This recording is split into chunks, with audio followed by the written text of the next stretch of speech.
storm will test you. The world will try to break you. But you must learn to act as if survival was always your destiny. You weren't made to crumble, you were forged for the fire. When you act like you were meant to endure, you unlock resilience, clarity, and inner strength that fear cannot touch. But if you hesitate, you give weakness permission to lead. Will you stand tall through the trial or bow before the pressure? And the outcome is already forming by your mindset. In just a few moments, you'll learn how to command your mind to survive, adapt, and rise through any storm. You are stronger than you believe. There is a voice inside you that whispers when no one is around, "I can't go on." But that voice is a lie. You were meant to survive what you are facing. The fire you're in was not made to burn you. It was made to refine you. Every human being, when put under pressure, either breaks or becomes unbreakable. Which one you become is entirely up to you. When you act as if you were meant to survive, your mind shifts from panic to power. Struggles don't disappear, but you stop shrinking before them. And that single shift in posture makes the impossible possible. Because survival is not about conditions, it's about conviction. Most people fail because they wait to feel ready. But survival isn't a feeling, it's a decision. You act strong not because you feel strong, but because your life demands it. Take Winston Churchill. When bombs rained over London and the world expected Britain to fold, Churchill stood with unshakable resolve. He didn't wait to feel safe to lead. He led, so others felt safe. That's what surviving tough times looks like. You don't run from the storm, you become the storm. So the next time fear tells you to give up, act like you were born for this, because you were. You've survived every dark day before this one, haven't you? Don't forget that. You have already proven you're stronger than what tried to break you. All that remains is to act accordingly. Strength and growth come only through continuous effort and struggle. Decide who you will be in adversity. Tough times don't define you, they reveal you. When the world presses down on your shoulders, will you collapse or will you carry the weight and keep walking? The choice is always yours. People wait for the storm to pass. Winners learn to dance in the rain. You don't get to decide the weather of life, but you do get to decide how you respond to it.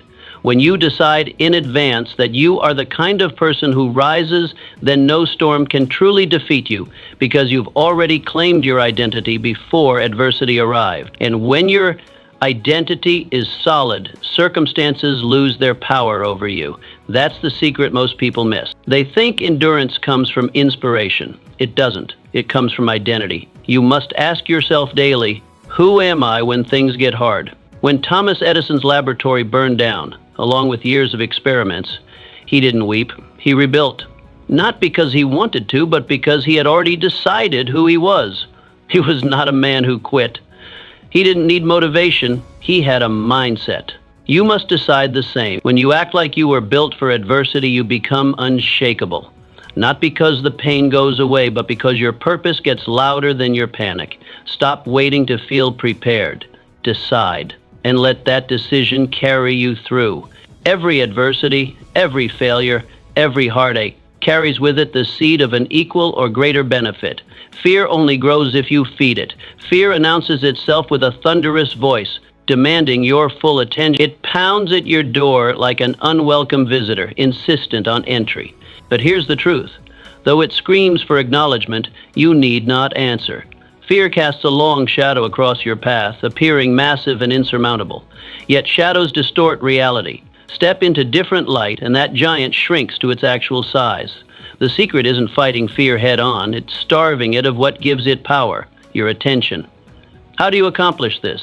By acting as though fear holds no authority over you. Each step toward what terrifies you diminishes fear's control. Hesitation, however, feeds the very beast you wish to tame. Worry and avoidance are the nutrients fear craves most. With each moment of inaction, fear multiplies its strength, growing roots into your decision-making. This explains why countless dreams remain unrealized. Too many souls nourish what was destined to perish. They water seeds of doubt instead of cultivating courage. Remember, courage isn't the absence of fear, but rather the decision to act as though victory is already yours. Abraham Lincoln. Before becoming one of America's most revered presidents, he endured 8 election defeats. He faced public humiliation, financial hardship, and periods of profound depression, yet he carried himself as though leadership was his destiny, long before anyone believed in him. This is the master key to conquering fear, entering the battlefield before your emotions have caught up. Fear speaks the language of what if. Courage speaks the language of even if resilience. What if I fail? Asks fear. Even if I fail, I'll learn and grow stronger, answers courage. Starting today, redirect your attention. Stop feeding fear with anxious thoughts and catastrophic scenarios. Instead, nourish your faith with purposeful action. The ability you seek already resides within you. Doubt merely obscures it from view. Every survivor, every champion, every person who accomplished something meaningful began with trembling hands. The difference is they acted despite the trembling. You must do the same. When fear whispers that you're inadequate, answer with action. When it suggests retreat, advance boldly. When it paints pictures of disaster, create masterpieces of hope. The antidote to fear has never been fearlessness. It's faithful movement in the direction of your dreams. Fears are nothing more than a state of mind. States can be altered, minds can be redirected. Fear only grows if you feed it, so choose carefully what you nourish. Walk toward what frightens you. Watch as the shadow shrinks with each determined step. By starving fear of your attention and feeding your courage through action, you'll discover what countless overcomers before you realized. The monster that once seemed unconquerable was merely waiting for you to claim your power. The power of mental disciplined pain arrives uninvited throughout life, knocking persistently at your door.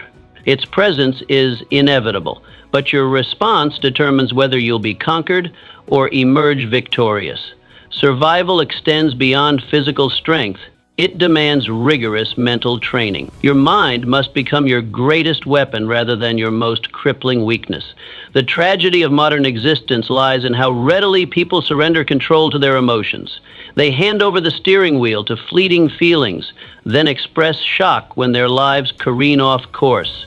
True power emerges when you seize control deliberately. You must train your mind with the dedication of an elite soldier. Each thought carefully selected, every reaction intentional rather than reflexive. Strength never materializes through wishful thinking. It develops through consistent, disciplined training. When pressure mounts and others retreat, your conditioned response must be unwavering. Stand your ground. History provides us profound examples of mental discipline in action. George Washington led the Continental Army through brutal winters at Valley Forge, where soldiers endured starvation, freezing conditions, and seemingly insurmountable odds. What separated Washington was not just his leadership, but his extraordinary mental discipline. He systematically trained his men, and more crucially, conditioned his mind to anticipate hardship without breaking. This exemplifies discipline's transformative power. It forges a mind that remains steadfast when tested. The cultivation of mental discipline cannot be postponed. You must begin immediately. The undisciplined merely react to circumstances, tossed about by life's unpredictability. The disciplined respond with intentionality, shaping circumstances to their advantage. Build structured rituals that govern your days. Establish non-negotiable routines that align with your highest aspirations. Master your mornings, for how you begin each day sets its trajectory. Discipline functions as the sturdy rope that pulls you from mental darkness into clarity and purpose. When inevitable storms strike, and they will with devastating force, prior preparation determines your outcome. D. The disciplined mind doesn't scramble for solutions during crisis. It activates pre-established response patterns developed through consistent training. Your preparedness won't result from a more accommodating world, but from your enhanced mental fortitude. Mental discipline manifests in seemingly small choices: rising at the scheduled hour despite fatigue, completing tasks despite discomfort, honoring commitments despite inconvenience. These daily victories compound into extraordinary strength over time. The undisciplined seek motivation before action. The disciplined understand that action precedes motivation. Self-discipline begins with the mastery of your thoughts. If you don't control what you think, you can't control what you do. Mastering your internal dialogue creates the bedrock upon which extraordinary accomplishment rests. Your thoughts shape your beliefs, which determine your actions, which establish your habits, which form your character, which ultimately decide your destiny. Mental discipline interrupts negative thought patterns before they cascade into destructive behaviors. Begin today. Start small but remain consistent. Identify one area requiring greater discipline and establish clear parameters. Monitor your thoughts without attachment, redirecting them toward productive channels. Construct morning and evening rituals that reinforce your highest values. Embrace discomfort as the necessary pathway to growth. Remember, mental discipline doesn't eliminate life's difficulties. It transforms you into someone capable of confronting them with unwavering resolve. When pain next knocks at your door, you'll answer not with fear, but with the quiet confidence that comes from a rigorously trained mind. Belief is your first line of defense when life's foundation trembles beneath you. What ultimately prevents your collapse? Not wealth, which can vanish overnight, not even your support network, which may falter during true crisis. Your genuine stronghold is belief. Unwavering conviction in your destined path, your inherent resilience, and your capacity to outlast this challenging season. Without deep-seated belief, your actions lack foundation. Without belief, survival becomes mere chance rather than intentional triumph. The most transformative skill you must develop is believing before seeing tangible evidence. During life's harshest seasons, external validation becomes scarce. The world may offer no visible proof that persistence matters, but belief functions as your internal guidance system, illuminating your path when all other lights extinguish. This journey begins with a simple yet profound declaration: I was not made to break. This single affirmation can ignite inner fire when your external world feels frozen in darkness. Helen Keller's extraordinary journey. Rendered deaf and blind in infancy, conventional wisdom suggested severe limitation. But through Anne Sullivan's unwavering belief and Helen's disciplined spirit, she systematically dismantled every perceived boundary. She graduated college with honors, authored 12 books, and traveled to 39 countries advocating for those with disabilities. Helen never physically saw hope, yet she believed in it absolutely. That conviction transformed her from someone society pitied into someone the world revered. Belief doesn't deny difficulty, it transcends it. Belief acknowledges obstacles while simultaneously recognizing your capacity to overcome them. It whispers constantly, "This challenge exists, and you were designed to conquer it." Without this foundation, even minor setbacks can appear insurmountable. With it, even staggering odds cannot permanently defeat you. When darkness next surrounds you, resist asking the typical question, how do I escape this situation? Instead, pose the more powerful inquiry, what must I believe to endure this season? This subtle shift changes everything. The first question seeks external solutions. The second activates internal power. Once belief firmly roots within you, appropriate actions flow naturally. Your survival becomes not just possible, but inevitable. Belief operates as both shield and sword. As shield, it protects you from despair's corrosive effects. As sword, it cuts through limitations others accept as permanent. Both functions prove essential for navigating life's unavoidable storms. Cultivate belief daily through deliberate practice. Feed your mind empowering truths rather than destructive doubts. Study histories of those who transcended seemingly impossible circumstances. Document your past victories, however small. Surround yourself with voices that strengthen rather than undermine your conviction. Most importantly, speak belief over yourself consistently, especially when external evidence contradicts it. Remember, belief isn't wishful thinking or blind optimism. True belief acknowledges reality while simultaneously refusing to be defined by it. It recognizes pain while denying pain the power to determine your future. It sees obstacles clearly while maintaining unwavering confidence in your ability to overcome. What the mind can conceive and believe, belief creates the mental blueprint that precedes physical manifestation. When life next tests you, and it surely will, remember that belief isn't just one defensive resource. It's your first and most crucial line of defense. Without it, other strategies crumble. With it, Even seemingly insurmountable challenges become temporary hurdles on your path to ultimate triumph. Turn pain into purpose. Pain itself is not your enemy. It's pain without purpose that truly destroys. The crucial difference lies in your perception. You must approach your suffering not as random misfortune, but as deliberate preparation for something greater. Survival transcends merely enduring hardship. It demands transforming that hardship into something more powerful. Every scar you bear must serve a higher function. When it doesn't, it festers within you, becoming a wound that never truly heals. The transformation begins the moment you assign meaning to your pain. This simple yet profound shift changes everything. Pain that once weakened you now instructs you. What previously felt like an unbearable wound becomes a necessary lesson. This perspective shift represents your most powerful form of control. While pain remains inevitable throughout life, suffering becomes optional. You suffer only when you believe your pain serves no greater purpose in your story. Benjamin Disraeli, before ascending to become Britain's Prime Minister, he endured numerous devastating failures in Parliament. His maiden speech was met with such mockery and derision that he couldn't finish delivering it. And, yet crucially, he didn't retreat from public life. Instead, he absorbed each rejection, metabolized the humiliation into determination, and returned with doubled resolve. He approached each failure not as final defeat, but as essential training for future leadership. And history proved him right. Your challenge is identical. Transform your pain into preparation for something greater. Let it crystallize into clarity that wasn't possible before the suffering. Convert it into power that wouldn't exist without the resistance. Your hardship must become fuel propelling you forward rather than fire consuming you from within. Every painful moment presents a choice. Allow it to break you permanently, or let it become the precise reason you can never be broken again. Pain without purpose creates victims.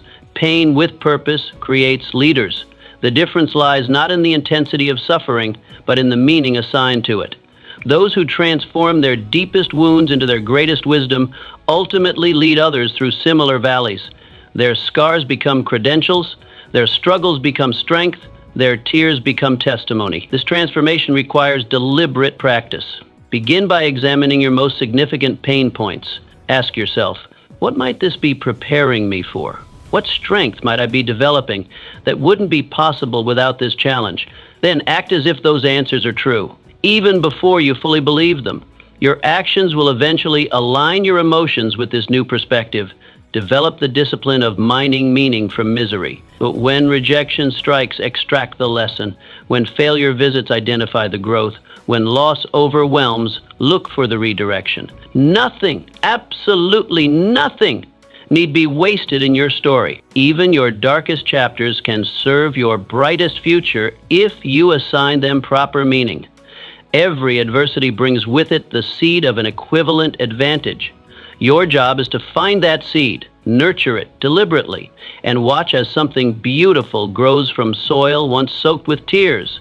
The pain doesn't disappear, it transforms. It becomes the very foundation upon which you build an unshakable life. Remember, pain that serves no purpose weakens you twice, first in its arrival, then in its lingering. But pain channeled into purpose strengthens you twice, first through the resilience it builds, then through the wisdom it imparts. Choose transformation over victimhood. Choose purpose over pointlessness. Choose to make every scar serve your ultimate destiny. Move even when you feel stuck. Feeling stuck represents a state of mind, not an immutable reality. Life has a remarkable way of paralyzing us with fear, persuading us that progress requires emotional validation. But true progress isn't measured by feelings, it's measured by direction. When you continue moving forward, regardless of how sluggish or insignificant each step may seem, you are genuinely advancing. 1 inch of progress remains progress nonetheless. When immobility threatens to overwhelm you, motion becomes your most powerful weapon. This doesn't demand dramatic leaps. Simple steps suffice. Small, consistent actions systematically dismantle the barriers that appear insurmountable. The dangerous illusion lies in waiting for perfect circumstances before beginning. The truth? The perfect moment is always the first step taken despite uncertainty. Florence Nightingale's remarkable journey. Born into Victorian wealth and privilege, she confronted society's rigid expectations by pursuing nursing, a profession then considered beneath anyone of respectable social standing. Every societal convention urged her to remain within her prescribed boundaries. Family disapproval, professional skepticism, and military resistance all suggested she remain in place. Yet Nightingale persisted in forward motion. Her consistent steps toward her vision, establishing nursing protocols, documenting patient outcomes, implementing sanitation standards, ultimately revolutionized modern healthcare and saved countless lives. When you continue moving forward, regardless of how sluggish or insignificant each step may seem, you are genuinely advancing. 1 inch of progress remains progress nonetheless. When immobility threatens to overwhelm you, motion becomes your most powerful weapon. This doesn't demand dramatic leaps. Simple steps suffice. Small, consistent actions systematically dismantle the barriers that appear insurmountable. The dangerous illusion lies in waiting for perfect circumstances before beginning. The truth? The perfect moment is always the first step, taken despite uncertainty. Florence Nightingale's remarkable journey. Born into Victorian wealth and privilege, she confronted society's rigid expectations by pursuing nursing, a profession then considered beneath anyone of respectable social standing. Every societal convention urged her to remain within her prescribed boundaries. Family disapproval, professional skepticism, and military resistance all suggested she remain in place. Yet Nightingale persisted in forward motion. Her consistent steps toward her vision, establishing nursing protocols, documenting patient outcomes, implementing sanitation standards, ultimately revolutionized modern healthcare and saved countless lives. Her story illustrates a fundamental truth. Progress often happens invisibly before it manifests visibly. During her early work in the Crimean War, mortality rates initially remained high despite her efforts. She might have felt stuck, but her continued action, collecting data, implementing reforms, advocating tirelessly, eventually reduced death rates from 42% to 2%. Her persistence when progress seemed absent made all the difference. When your internal dialogue insists you're not going anywhere, counter it with the powerful declaration, "Watch me take one more step." Action doesn't merely follow belief, it creates it. Each step, however small, represents your refusal to be defined by temporary limitations. Motion generates momentum, which eventually becomes its own force. And that momentum ultimately delivers freedom from the very stagnation that once threatened to define you. This principle applies universally. The author facing blank page paralysis who commits to writing just 50 words. The entrepreneur whose business seems stalled who makes one more call. The person battling depression who simply gets out of bed. These seemingly minor movements, when consistently executed, create pathways through psychological barriers that once appeared impenetrable. Feeling stuck often signals that you've outgrown your current circumstances, but haven't yet created new ones. This uncomfortable middle space, the liminal zone between what was and what will be, attempts many to retreat to familiar territory. Resist this urge. Instead, identify the smallest possible action that moves you forward, then take it immediately. Then another, then another. As Mark Twain wisely observed, don't wait. The time will never be just right. Perfect conditions represent another form of paralysis. The conditions become right precisely because you begin moving through imperfect ones. Remember, motion precedes motivation, not the reverse. Waiting to feel inspired before acting ensures continued stagnation. Acting creates the very inspiration you seek. Your feelings will eventually align with your actions, but only after those actions have been taken consistently. Today, identify where you feel most stuck. Then determine one small, concrete step forward. Take that step before the day ends. Movement, even microscopic, rewires your brain from I can't to I am, and that transition changes everything. Envision your future until it becomes real. You cannot survive what you cannot see yourself beyond. Vision serves as your essential survival map. Without it, you wander aimlessly through life's challenges. With it, you move purposefully toward your destiny. The fundamental problem isn't that people lack desire for improvement. It's that they haven't created a clear enough mental picture of what that improvement looks like. You must deliberately craft a future vision that outshines your past experiences. Hold this vision in your mind with the precision of an architect's blueprint, revisiting it daily until it transforms from imagination to reality. This transformation occurs not through magical thinking, but through deliberate movement toward what you've envisioned. When your vision gains clarity, your actions become strategic rather than scattered. Even apparent setbacks begin serving the future you're systematically building.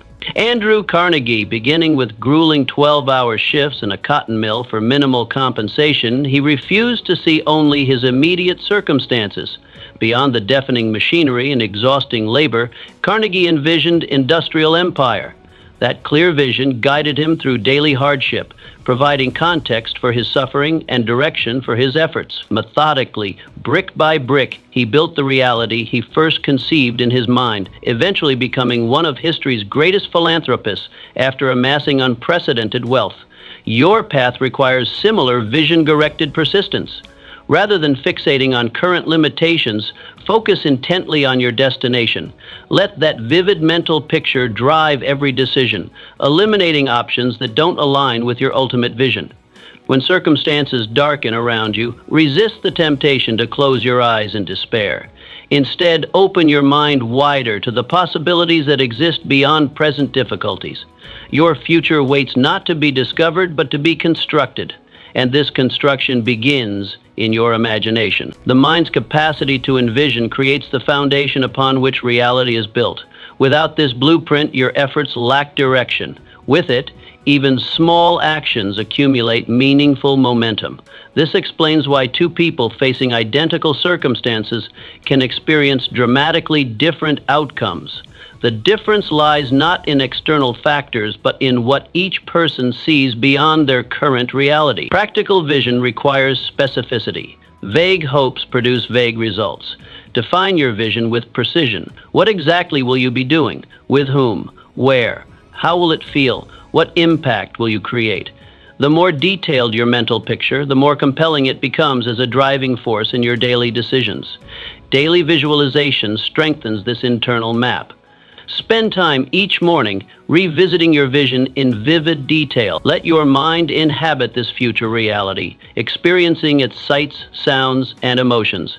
This practice isn't escapism. It's strategic preparation for bringing this future into existence through focused action. First comes thought, then organization of that thought into ideas and plans, then transformation of those plans into reality. The thought forms the template, the plan creates the pathway. Consistent action manifests the reality. Begin today by clarifying your vision beyond current limitations. Make it compelling enough to pull you through inevitable obstacles. Remember that what you consistently envision internally eventually materializes externally, not through mystical processes, but through the power of directed action toward a clearly defined destination. Build your inner circle with intention. You were not meant to survive tough times alone. Who surrounds you matters. Your environment either lifts you up or drags you down. You must act as if your survival depends on strategic relationships, because it does. Survivors don't just have strength, they have support. But not random support, intentional alliances, people who challenge your weakness and protect your focus. The wrong company. William Wilberforce's mission to abolish the slave trade was relentless. But he was not alone. He surrounded himself with powerful thinkers, believers, and fighters who carried him when he was weak. That circle, known as the Clapham sect, became his strength. For 20 years, they strategized, wrote, funded, and pushed forward when opposition seemed insurmountable. Without them, Wilberforce's legacy might have been merely a failed attempt. Your inner circle isn't just about comfort, it's about completion. The people closest to you should possess strengths where you have weaknesses. They should speak truth when you need clarity. They should believe in your vision, especially when you temporarily lose sight of it. This isn't about quantity. 5 strategic relationships will transform your life more than 50 casual acquaintances. Be ruthlessly selective. Your capacity for deep connection is limited. Invest it wisely. Ask yourself, Does this person make me stronger, sharper, more focused, more courageous? If not, why are they in your inner circle? The architecture of your relationships determines the ceiling of your growth.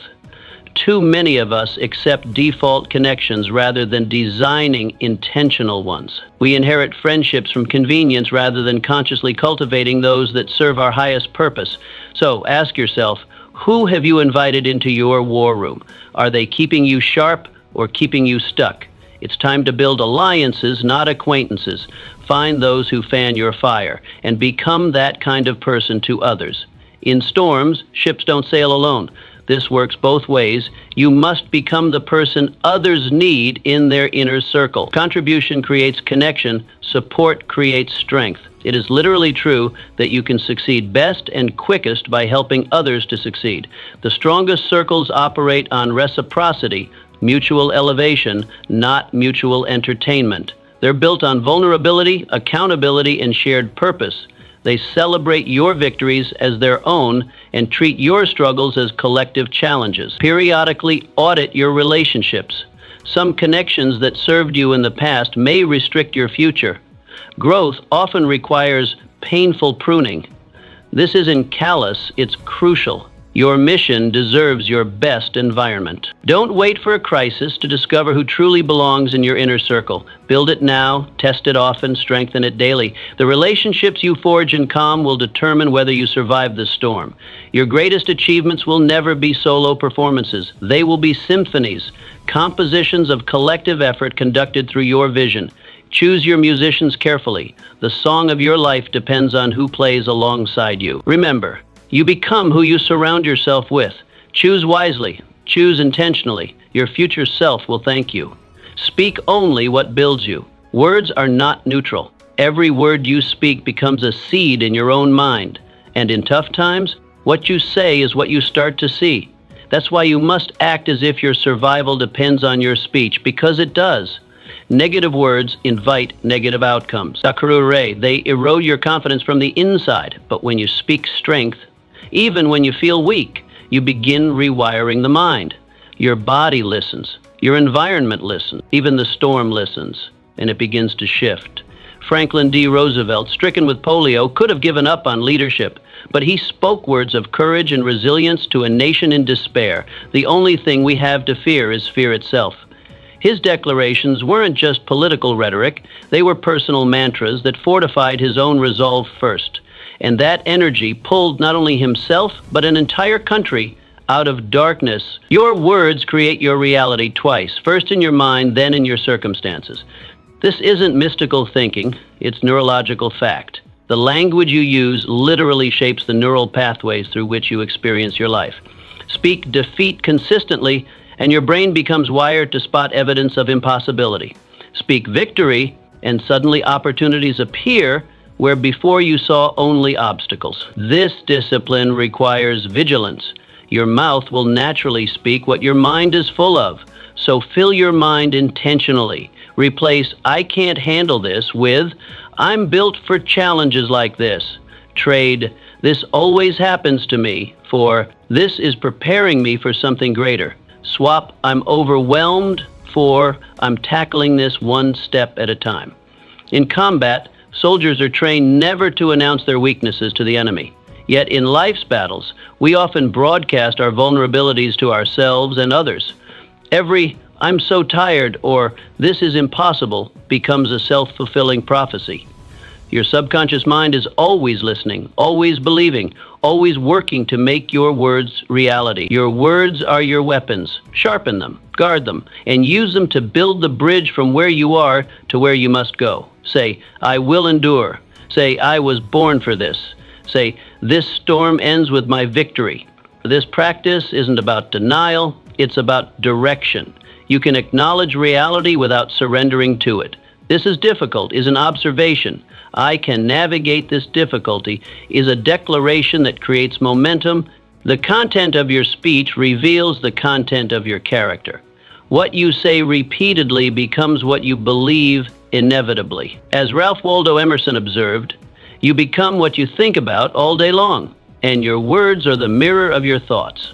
Start a verbal revolution in your life. Audit your daily language. What phrases have become toxic habits? What statements undermine your strength?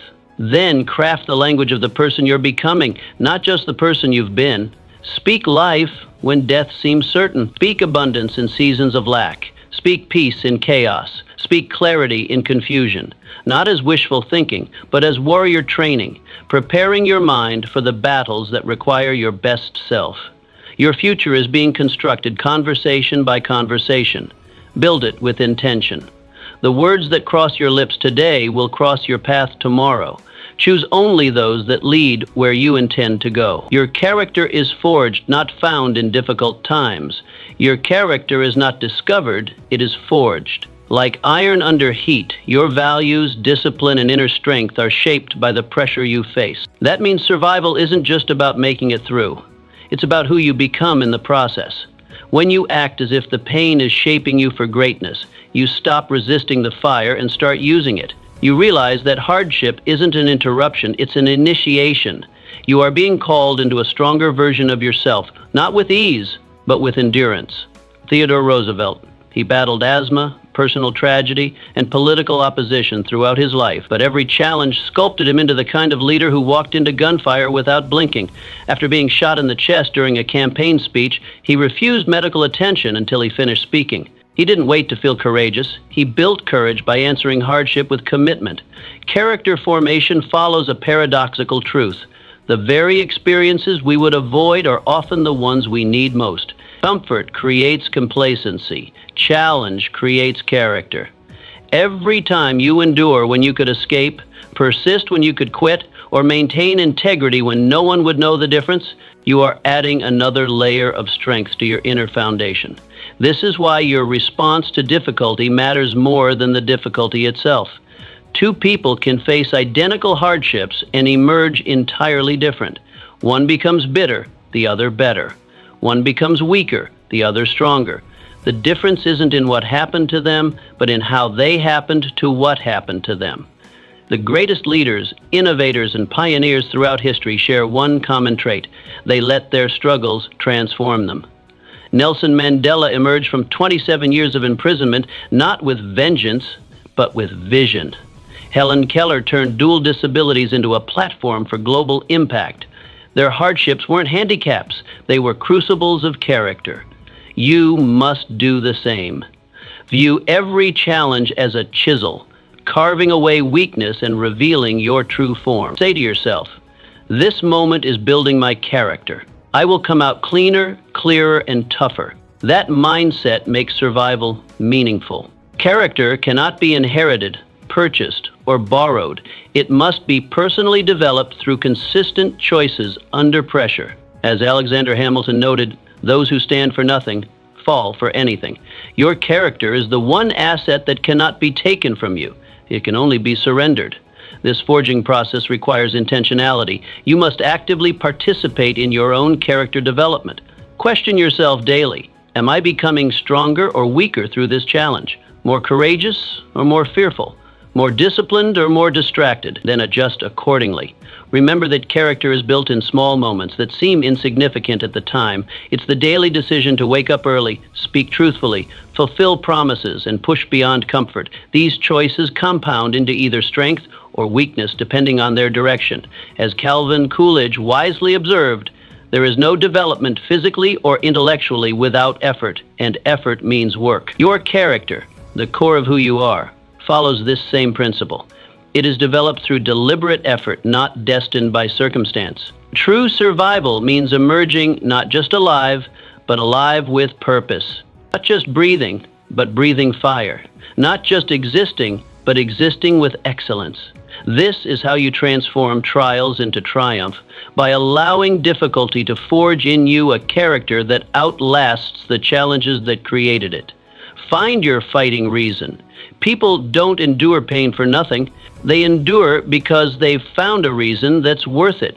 When you act as if your survival is tied to something bigger than you, the struggle gains meaning. And when life has meaning, you'll walk through anything. Most people suffer unnecessarily because they don't know what they're fighting for. You must find your reason. your family, your purpose, your dream, your future. That reason becomes your anchor in the storm. It reminds you, this pain is a price I've already decided to pay. Viktor Frankl, imprisoned in Nazi concentration camps, discovered that those who survived weren't necessarily the strongest physically. They were those who maintained a sense of purpose.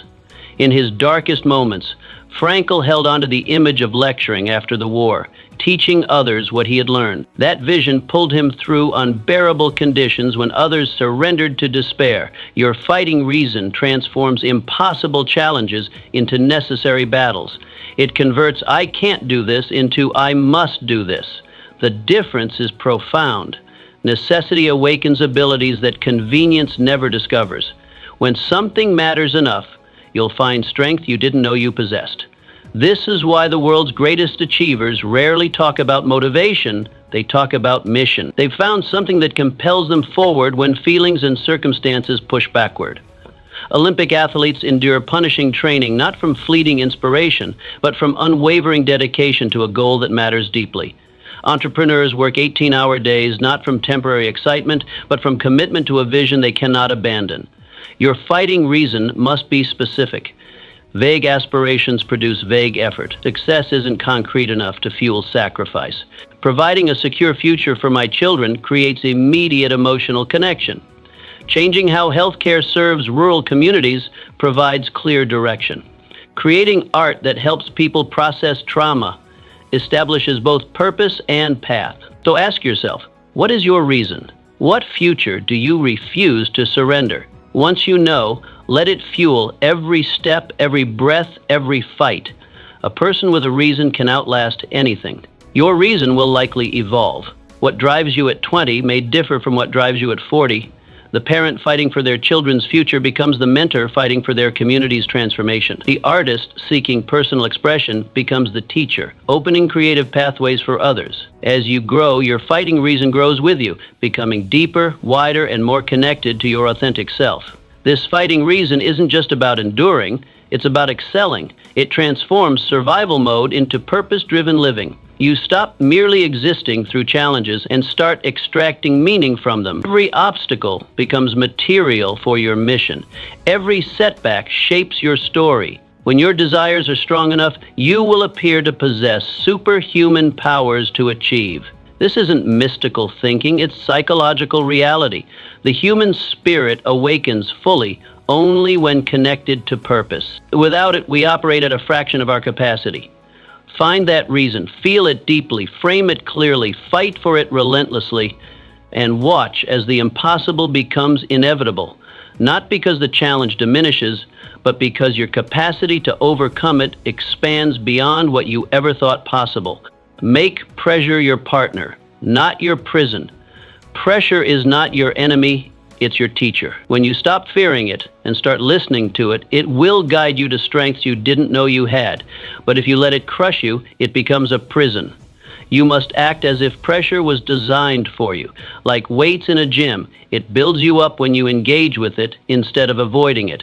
Pressure clarifies your priorities, sharpens your instincts, and demands growth.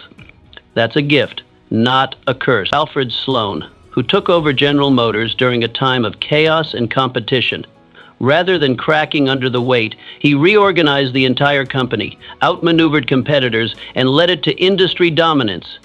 He didn't collapse under pressure. He used it to create structure. Under his leadership, GM revolutionized the concept of professional management and created the template for modern corporations. That transformation happened not despite pressure, but because of it. The difference between extraordinary and average people isn't the absence of pressure, it's their relationship with it. Average people view pressure as punishment. Extraordinary people view it as preparation. They understand that pressure reveals what comfort conceals. It exposes weaknesses that need strengthening and illuminates strengths that deserve developing. Elite athletes understand this principle intimately. They deliberately train under conditions more demanding than competition. Navy SEALs operate by the mantra, the more you sweat in training, the less you bleed in battle. This isn't masochism. It's by partnering with pressure in controlled environments, they prepare for uncontrolled ones. This mindset transforms how you experience challenges. When deadlines tighten, when expectations rise, when competition intensifies, these aren't barriers to your success. They're the very conditions that make success meaningful. Diamond forms under pressure. So does your potential. Consider the pressure points in your life right now. Are you resisting them or relating to them? Are you fighting against the weight or lifting with it? The shift from victim to victor begins with this simple reframing. This pressure isn't happening to me, it's happening for me. Now it's your turn. When pressure shows up, don't say, "Why me?" Say, "This is my proving ground." Train yourself to remain calm, clear, and committed. Pressure doesn't break the prepared, it reveals them. This doesn't mean pressure feels good. Growth rarely does. But discomfort accepted becomes difficulty transformed. The pressure of today develops the power for tomorrow. Each challenge you embrace becomes capacity you expand. Practical mastery of pressure requires 3 disciplines. First, breathe through it. Oxygen feeds clarity when tension tightens. Second, focus through it. Attend to what matters most when distraction multiplies. Third, act through it. Motion conquers paralysis when uncertainty looms. Remember that pressure only imprisons those who resist what it reveals. When you face your limitations honestly, they become your starting points, not your stopping points. When you embrace your challenges openly, they become your teachers, not your tormentors. As Frederick Douglass wisely observed, out of resistance comes strength. Out of struggle comes progress. Let pressure push you, not into panic, but into performance. Not into fear, but into focus. Not into retreat, but into resolve. Your greatest achievements will always live on the other side of your greatest pressures. Partner with them. Learn from them. Grow through them. And watch as what once threatened to imprison you becomes the very force that propels you toward freedom. Master the art of stillness in chaos. In tough times, movement is not always progress. Sometimes survival demands stillness. The ability to remain centered while the world around you spins. Stillness isn't passivity, it's power under control. You must act as if stillness is your strength, not your weakness. Chaos will always try to force a reaction, but you must learn to respond with clarity, not panic. The person who remains calm becomes the leader in every storm. Stillness helps you hear your own wisdom, not the noise of fear. Mahatma Gandhi faced an empire, yet his power came not from chaos, but from calm. His inner stillness disarmed armies and changed nations, because stillness is not doing nothing. It's doing the right thing at the right time, from a place of unshakable peace. In the ancient martial arts, masters teach that true power comes from centeredness, not aggression. The oak that remains rooted weathers the storm that uproots the willow that thrashes wildly. This is why meditation has been practiced by warriors throughout history, not to escape reality, but to engage it with full presence and precision. Stillness creates space between stimulus and response. That space, sometimes just a breath, is where your freedom lives. Without it, you become a prisoner to impulses, reactions, and fear-based decisions. With it, you gain the power to choose rather than simply react. You move from being the thermometer that merely reflects the temperature of your environment to the thermostat that influences it. Modern neuroscience confirms what ancient wisdom has always known.